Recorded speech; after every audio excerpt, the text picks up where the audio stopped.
Christian writers, if you are sitting there waiting for someone to tell you that it's okay to write, man, you are going to be waiting forever.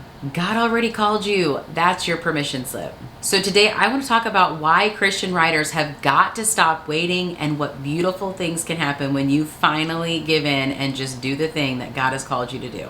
Okay, and I get it. I know the reason why you're seeking permission is because you want a way to confirm God's call in your life. And again, as someone who has been right where you're at and still somewhat struggles with this, you don't need permission for someone to confirm God's calling. God confirms his calling in a lot of other ways. In fact, that very urge, that very nudge that you feel to write, that is confirmation of the call itself. Philippians 2:13 says, "For it is God who works in you to will and to act in order to fulfill his good purpose." Right? God's placed that desire in your heart. Like, it's not manufactured. It's not random. It is the Spirit moving inside of you. And if you ever doubt that, think about the people in your life. I love my husband. I'm going to pick on him for a second. Wonderful man of God, serves God faithfully, has zero desire to write, will never wake up, I don't believe, one day and say, I think I need to write this down. That's just not who God called him to be.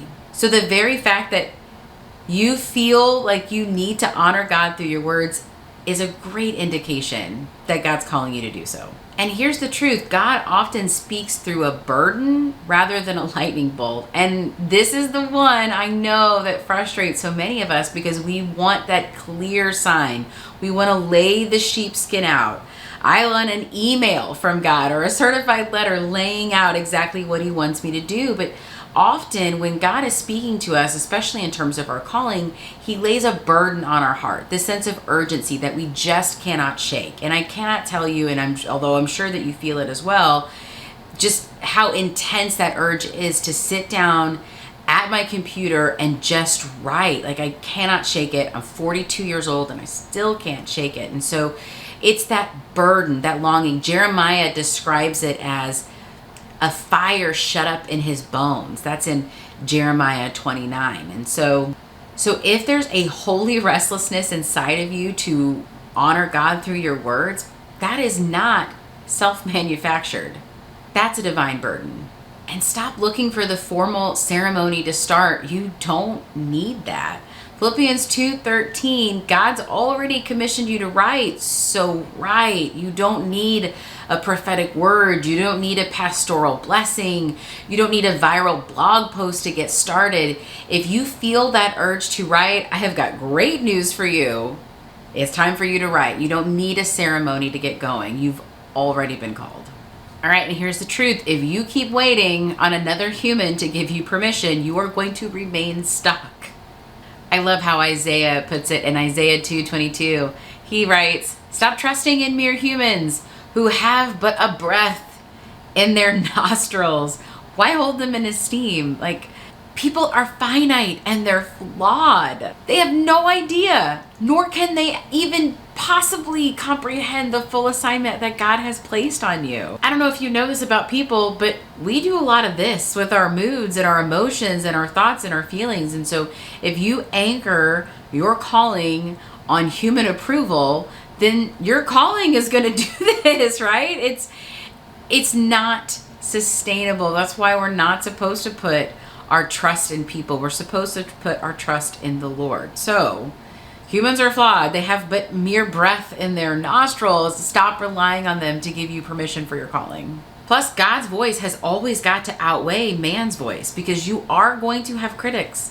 You are going to have doubters. Like, I cannot tell you the number of people in my life that have made me feel like I was not equipped and called to do this thing. And it wasn't out of disrespect to me, or it wasn't because they disliked me as a person. They were just trying to protect me. They didn't want to see me waste my time and my energy, my efforts on things that they could not possibly comprehend. And so if their voice had continued to outweigh God's voice, I wouldn't have moved forward. I wouldn't have started writing. I wouldn't have my first children's book out now, and then my second children's book coming out in November or August. So we've got to be intentional in knowing that God's voice carries more weight than a human's voice. And knowing that means we stop listening to the human's voice and really just lean into what God's saying to us. And look, the longer we wait to do the thing that God has called us to do, the harder it gets. Obedience doesn't get easier the longer that we wait. It gets harder. Delay just breeds discouragement. I want you to think of obedience like fresh cement, right? When it's first poured, it's still liquidy, right? You can still move through it. You can still bend and get through it. But the longer you wait, right, the harder that cement gets. And that's the same with obedience. And so do not wait to be obedient. It's just going to get harder, not easier for you to get out there and do what God's called you to do. All right, let's get to the good stuff. So what happens when we finally stop waiting and say yes to the call that God has placed on our life? Well, I love how Proverbs 3 verses 5 through 6 lay it out. It says, trust in the Lord with all your heart and lean not on your own understanding. In all your ways submit to him, and he will make your paths straight. Here's what this says to me. Clarity follows obedience and not the other way around. And here's what I mean by that. If we knew exactly what was going to happen when it was going to happen, requires very little faith on our part. We would just execute, right? We would just do the thing. That's not how God's calling works. And think about, like, Abraham's a great example of this. God said, hey, Abraham, I need you to come. He didn't give Abraham the map. He didn't give Abraham his itinerary of what the trip would look like. He just said, it's time to go. And Abraham went. As Abraham was obedient, right, his path became clear. And the same is true with the writing. God calls you to write. You are not, my sweet friend, going to get a timeline of how everything is going to work out and what's going to happen and when it's going to happen. God's going to say, write. And what you need to do is you need to sit down at your keyboard or at your notebook and you need to write. And as you are obedient to write, clarity will come. Now, it's not going to come all at once. It's going to come in waves, right? But that's what leaning on God and not on your own understanding looks like. You're just stepping forth in faith. And as you step forth in faith, things become clear. So clarity follows obedience, not the other way around. And listen, what that obedience does is it aligns your heart to God's will and not human outcomes. Because that's part of what trips us up too, isn't it? Right? Like, we define the validity of God's calling on what happens in terms of worldly success. In other words, if God called me to write, then I'm going to be a bestseller. And you guys, and I don't know if this is going to be encouraging to you or not, but while that human outcome as a writer, right, that speaks to most of our hearts, just because you're not a bestseller, that doesn't mean that God didn't call you. If one person reads what you write and it touches their heart and helps them see a biblical truth, you know, in a different way that allows them to apply it to their life, like, glory, hallelujah. Like, that's the goal. I mean, I think we're putting way too much emphasis on worldly success in order to determine God's calling in our lives. And it's leaving us without workers in the fields. And here's what I mean by that. The example that always comes to my mind when I think about this is Peter and Andrew.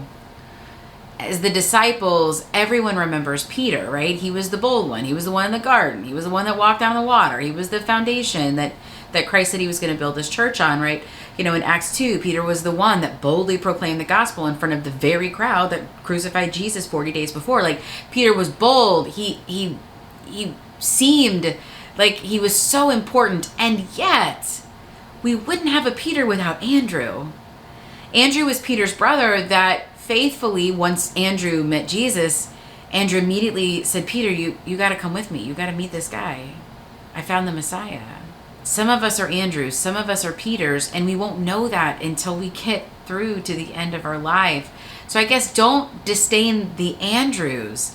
They're incredibly important, trying to be Peters, right? And just because your calling looks different than some of the bestsellers out there, that doesn't mean that you were less called to write. So I guess don't allow audience to determine the validity of God's call in your life, because what's happening is it's keeping us from doing the thing that God's called us to do. And we're missing out on some incredible writings out there in the kingdom of God that would transform people's hearts and minds. Because again, we're just trying to base God's truth on worldly success, and it just doesn't work. And here's what's so cool. Your yes echoes beyond you, right?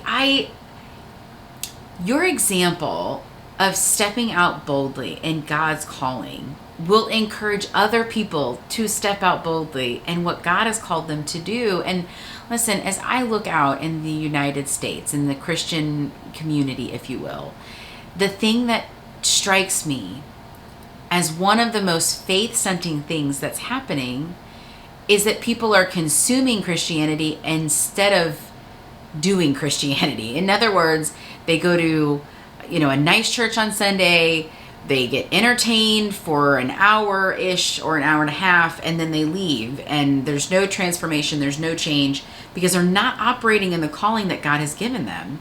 And so if you, Christian writer, step out on that urge that God has called you and write, you don't know what that yes will activate in the lives of the people around you, right? That watching people do courageous things gives you courage.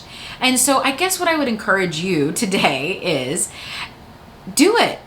And not for the applause, and not for the likes, and not for the reposts, and not to go viral, and not to, be a bestseller, but because being obedient lines you up with God's will, working in your calling grows your faith, and that also echoes to the other people and gives them boldness to step out in their faith as well. So it's incredibly important for us all to step in our calling. And again, not because of what that directly gives to us, but because of the impact that has on the people around us. All right, so are you ready? Are you ready to step into the calling that God has given you? Because if you are, man, I am so excited, and I have got great news. You don't have to do it alone. I am creating a free writing sprint group. They'll meet on Friday starting May 9th from 10 a.m. Central Standard Time to 11 a.m. It's a 60-minute window every single week to just get us in the habit of writing and doing it with other people. Because I don't know about you guys, but I built what I needed. I needed a community of other Christian writers. And so come and join the sprint. The link is in the description below. And then let me know in the comment section that you guys are in, that you're ready to step into God's calling so that I can start praying for you. And guys, if this video was helpful in any way, please hit the subscribe button and please like the video. I put out new videos on Mondays at 6. They're all writing based, so that's for our Christian writers. And then on Thursday, it's more ministry based. And so come back and see those videos, and I look forward to seeing you guys in the next one. Thanks, guys.